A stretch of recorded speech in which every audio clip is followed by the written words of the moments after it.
chatinoita chisingazobuda. Zvitaurei vanotenda nyangwe manyawanza sei. vanotenda zvichabuda chete.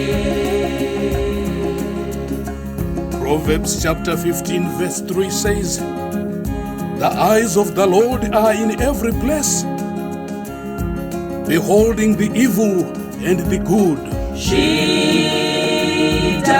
Zvitaurei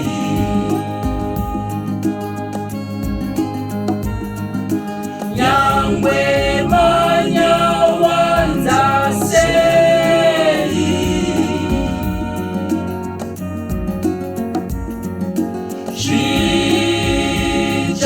Zvichabuda chete.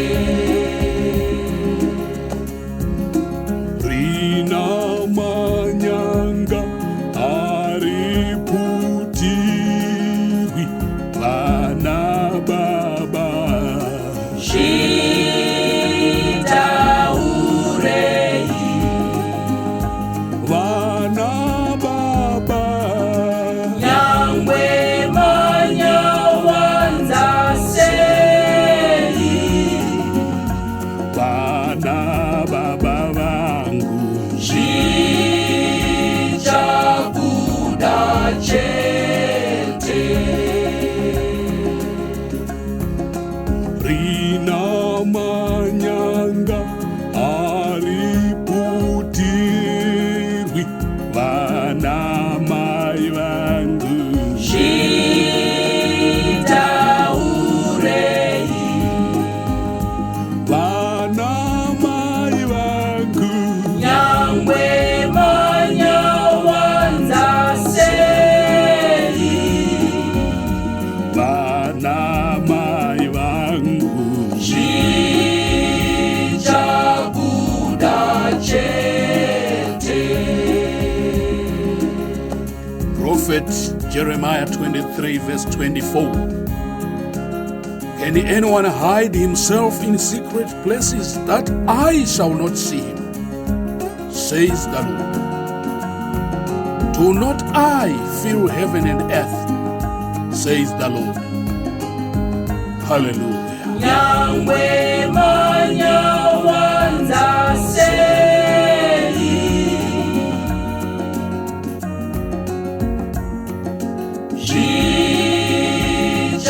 Zvichabuda chete. Rina manyanga ariputirwi vakomana.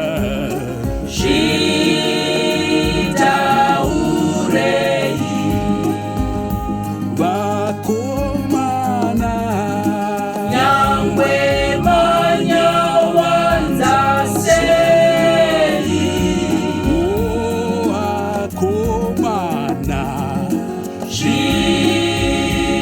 Zvichabuda chete. rina manyanga ariputirwi vasikana. Zvitaurei Vasikana nyangwe manyawanza sei. vasikana. Zvichabuda chete.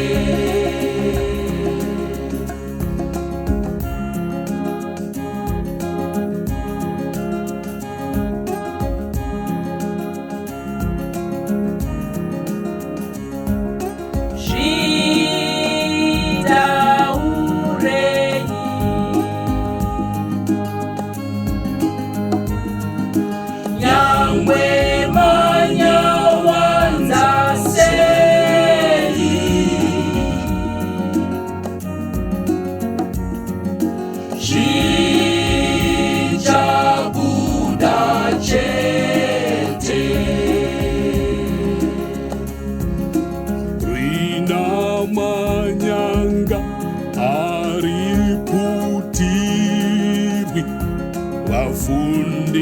Zvitaurei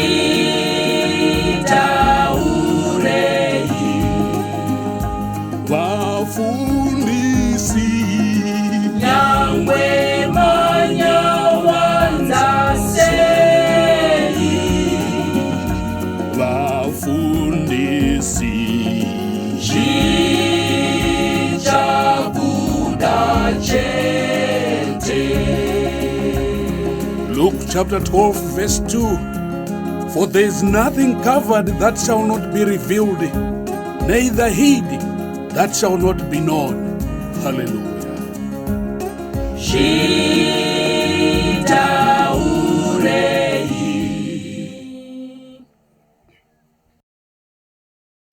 nyangwe manyawanza sei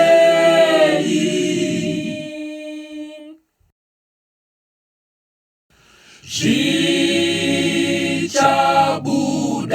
chete.